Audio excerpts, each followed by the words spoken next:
Hello সুপ্রিয় মৎস্যচাষী প্রিয় ভাই ও বন্ধুরা, অনুষ্কা ফিশবিডি চ্যানেল থেকে প্রীতি ও শুভেচ্ছা জানিয়ে আজকে কিছু পাঙ্কাশ মাছ কতটুক জায়গার ভিতরে করা উচিত এবং করতে পারবেন, আজকে এই বিষয় নিয়ে আলোচনা করব। সবচেয়ে থেকে বড় কথা হলো আপনার পুকুর যত বড় হবে এবং পানির গভীরতা যত বেশি থাকবে তত পাঙ্কাশ মাছের জন্য ভালো।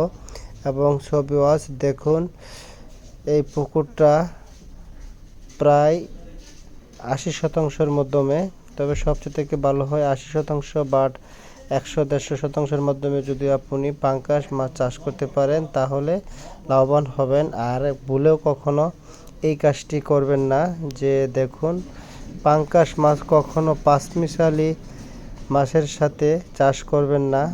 এবং কাপ জাতীয় মাছের সাথে যদি আপনি পাঁচমিশালিভাবে চাষ করতে চান তাহলে পাঙ্কাশ মাছে লস খাবেন। ছবি ওয়াচ।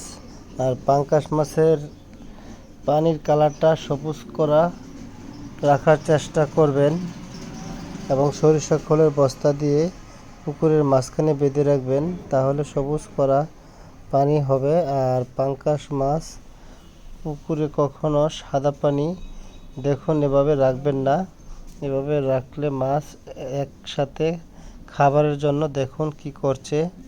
এবং এই পুকুরটা আপনার 80% আপনি বাছাইকৃত করে যত বড় পুকুর নিতে পারেন তত আপনার পাঙ্কাশ মাছ চাষ করার জন্য অনেক অনেক ভালো। তাহলে আজ এ পর্যন্তই জানিয়ে বিদায় নেই। আমাদের স্ক্রিনে দেওয়া নাম্বারে যোগাযোগ করবেন, বাকিটুকু যা পরামর্শ প্রয়োজন আপনারা জেনে নেবেন। সে পর্যন্ত সবাইকে নিয়ে ভালো থাকবেন, সুস্থ থাকবেন। ভিডিওটি ভালো লাগলে অবশ্যই চ্যানেলটিকে সাবস্ক্রাইব করে আমাদের সাথে থাকুন। ধন্যবাদ।